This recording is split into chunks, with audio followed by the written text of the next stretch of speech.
Hello everyone, my name is Mist, and welcome to my review of Now That's What I Call Music 23. This album was released on November 7th, 2006, and features 3 songs that reached number 1 on the Billboard Hot 100. To me, I find this album very mediocre, as there aren't a lot of songs I consider great, but there are some bright spots on this album. However, we are starting with a very dark spot. How come every time you come around my London Bridge wanna go down? This was Fergie's first single as a solo artist. This song contains compositional samples of Down to the Nightclub by Tower of Power. This song was also criticized for its sexually suggestive lyrics and was compared to Holla Back Girl by Gwen Stefani, which I can kind of understand. As for me, I do not like this song at all. This song's sound rubs me the wrong way, and I do not like listening to the lyrics at all. I don't know what people ever saw in this song, but I will never be a fan of this song. And it's not the only suggestive song on this album.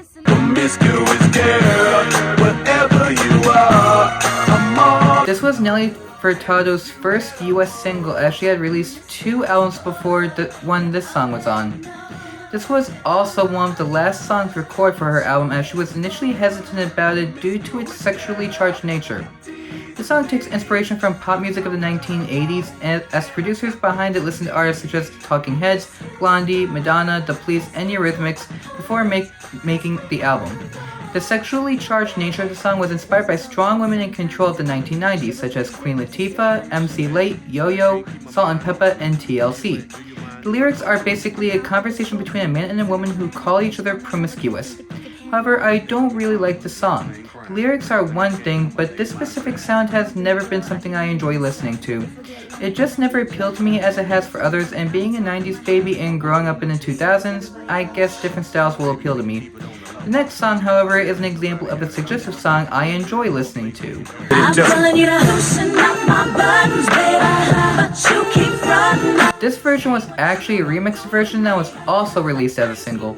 This song's lyrics are the group pleading to a reluctant man to help them undress while adopting a submissive stance. The sound is a hip-hop inspired R&B sound that also features synthesizers and a Middle Eastern rhythm. The Middle Eastern rhythm is the reason why I like this sound so much, as it sounds really well with the song. Snoop Dogg appears on the remix, and he has always had an interesting voice when it comes to hip-hop. This song was the first song on the album that I really enjoyed, and while I still like Stick With You better, this was still a great song. However, we are still in suggestive song territory with Come here, girl. Go ahead, be gone with it. Come to the back. Go ahead, be gone with it. VIP. This is probably Timberlake's most well-known song. Timberlake had described the song as David Bowie and David Byrne covering Sex Machine by James Brown. This comparison was made because he said that he sang the song in a rock style. For me, it's fine, but I won't call it great like I have with other songs. The sound is fine, but the distorted vocals kind of start to get annoying after a little bit. It's just a minor gripe compared to the whole song, which is why I am not saying it's a bad song.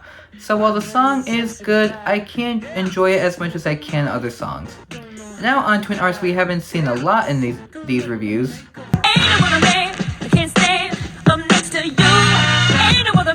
The fact that this is the first time we are talking about Christina Aguilera on a main series album surprises me. This song and disc 1 of her album contains elements of soul, blues, and jazz music, primarily from the 70s. This song was also inspired by her marriage to Jordan Bratman in 2005. In my opinion, I don't really like the song. I've never really liked how this sounded, and while it shows her powerful voice, I can't get behind it. This song definitely has fans. It wouldn't have peaked at number 6 if it didn't. However, I am not one of the people who enjoy the song. However, this song is at least better than the next song.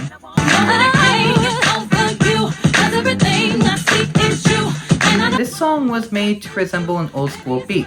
The sound incorporates 1970s funk and soul music.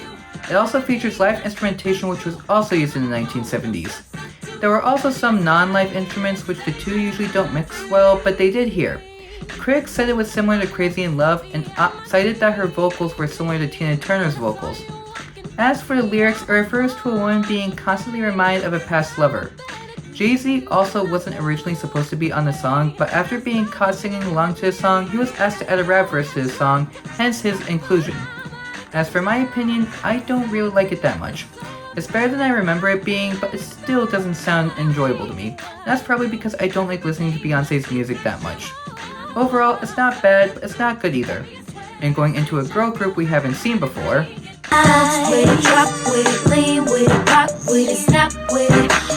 If you listen to the Craze remix from 2021, this song should sound familiar. The genre of this song was labeled as crunk and B, which I didn't even know was a thing. This song has a much darker sound than other R&B songs do, but that most likely has to do with the crunk part of the sound. The girl group has good vocal talent for hip-hop music, and Sean Paul does a really good job on his verse as well. I can see why this is called crunk and B, but to me it just seems like an R&B song to me. Overall, I don't really see anything different about the song from other R&B songs, but it is at least a bit enjoyable to me. Now on to an artist you know about, but maybe not from this song. I'm bossy. I'm the first girl to scream on the track. I switched up the beat. This song has always sounded weird to me. You all probably know Khalees from her 2003 song Milkshake, which if you don't want to ruin your childhood, do not look up what that song is about. The song interpolates Diamonds on My Neck by Smitty, which in itself samples Dangerous MCs by the Notorious B.I.G. In my opinion, this song has a weird sound that just unnerves me. I always thought the sound was unique in terms of hip-hop and R&B music, and considering her other song, I should have expected that. I can't say that this song is better than Milkshake by a long mile because this song at least doesn't annoy me. The song is fine, but compared to other songs, there are way better on this album. And now on to another song that features an artist from the late 1900s. Every time I try to leave, something keeps pulling me back, telling me I need you. This song has a more R&B sound than a hip-hop sound. This song contains a synthesized sample of Rain by SWV, which in itself samples Portrait of Tracy by Jaco Pastorius. This song has a pleasant sound to it, and I really did enjoy listening to the song. I enjoyed the song better than I have in the past, and I have grown to like it more, but I won't be calling it great at this point. This is Jingy's best song in my opinion, and I do like listening to it, but there are a lot of other songs out there that I would rather listen to. And now on to a song that is really on the nose with its subject matter.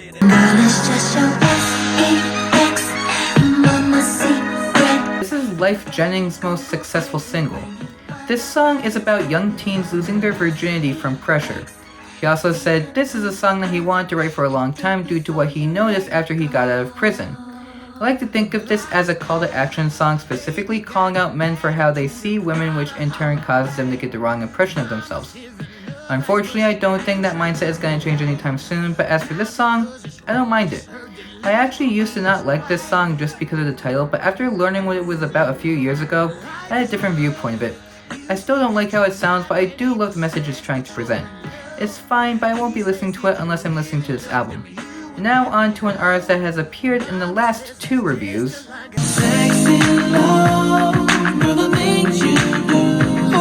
This song is way better than the previous song, When You're Mad. This song describes a man's feelings towards his girlfriend and that he is deeply in love with her, that he's somewhat addicted to her, and that there's nothing better he'd rather do than to be with his girlfriend. In my opinion, this is probably one of the best songs he's ever released.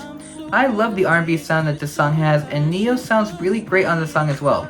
This is the best song at this point on the album, and like I said, Neo's best work was his early songs, and this is the perfect example of that. And now on to another great song from a pop R&B artist.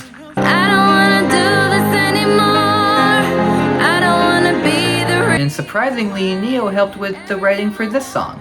This song was originally called Murderer, and it's about a woman who regrets cheating on her partner. The whole album this song was on was inspired by rock music, which she experienced for the first time after coming to America from Barbados, and this song in particular was inspired by Evanescence. This song is a really great song in my opinion, and I really love how this song sounds. This song sounds really good, and Rihanna shows she has powerful vocals in the song. This was a really great song, and while a lot of people may not like the subject matter, this is still a really great song. And now on to another powerful vocalist.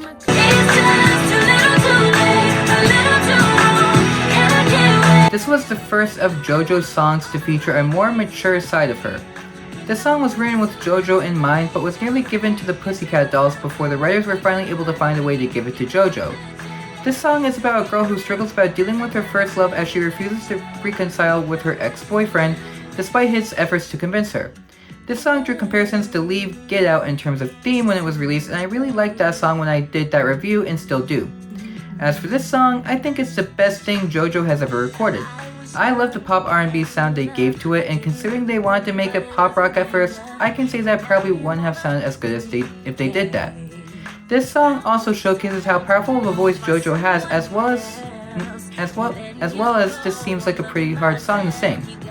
Overall, I really love this song and it should be considered for a listen if you have the time. And now on to a former boy band member we talked about in the previous mainline review.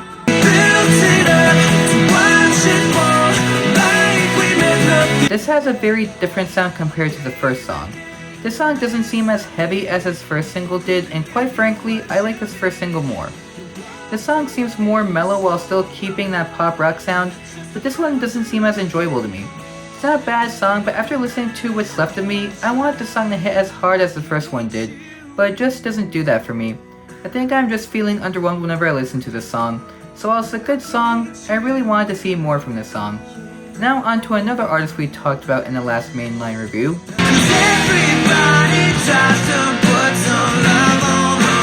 This is the last single Teddy Giger ever recorded. This song is the opposite of Nick Lachey's two singles, as I believe this is a more hard-hitting pop rock song than their previous single, For You I Will Confidence. This song I do like more than their previous song, and quite admittedly, it took me some time to realize that. This song, however, I won't put as great as it doesn't wow me as much as other songs have. It's a sound we have heard a lot of times, so to me, the sound just sounds uninspired. So just like the previous song, it's good, but not one I would actively seek out. And now on to Nick Lachey's ex-wife with...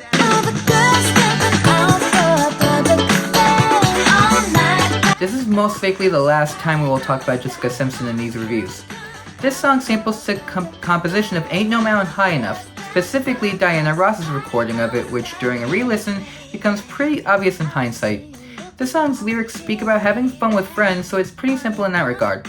This song drew comparisons to Holiday by Madonna, which I have never heard, so I can't tell you if that holds true or not. Simpson's vocals in this song were also compared to Janet Jackson's vocal delivery, so there was a lot this song was coming for. And I actually do like this song. It has a fun dance pop sound to it, and I think Simpson sounds great on it. It is a really fun and simple song, and still manages to sound really good in doing so. And now, heading into our rock songs, we are starting with...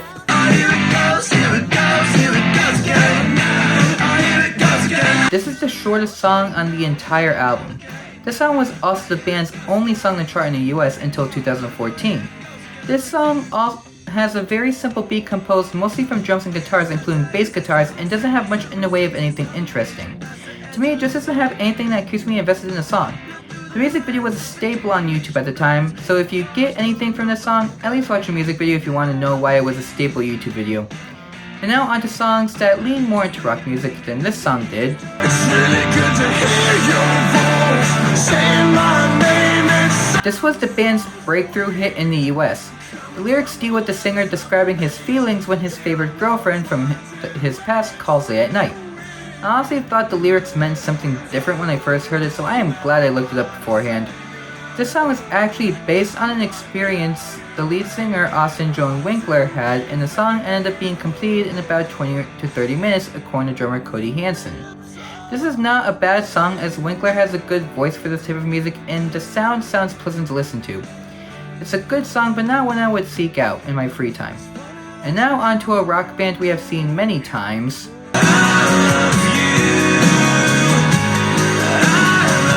This is interesting, as Nickelback doesn't have many soft rock songs.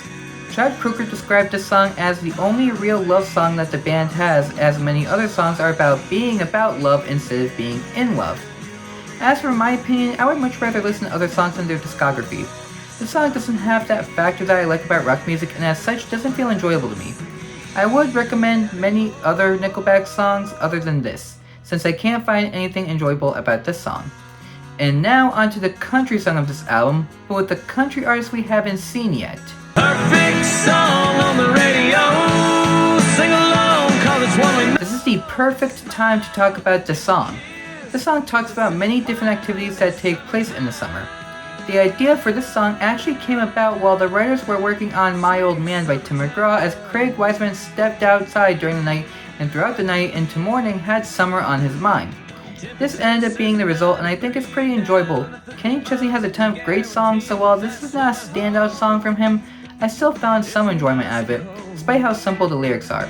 So if you want a summer jam to listen to, this is not a bad song to add to your playlist. And that is it for this review. a bit better than I expected, and the songs I remember being great are still great, although there are some songs I still don't enjoy listening to. As for my favorite song, I'm giving it to Too Little Too Late by JoJo, as I have a lot of fun listening to that song compared to other songs on this album. Other songs I like will be in the description below, and next time we will be talking about more Spanish songs and ultimately butchering some of the words. Until next time, my name is Mist, and take care.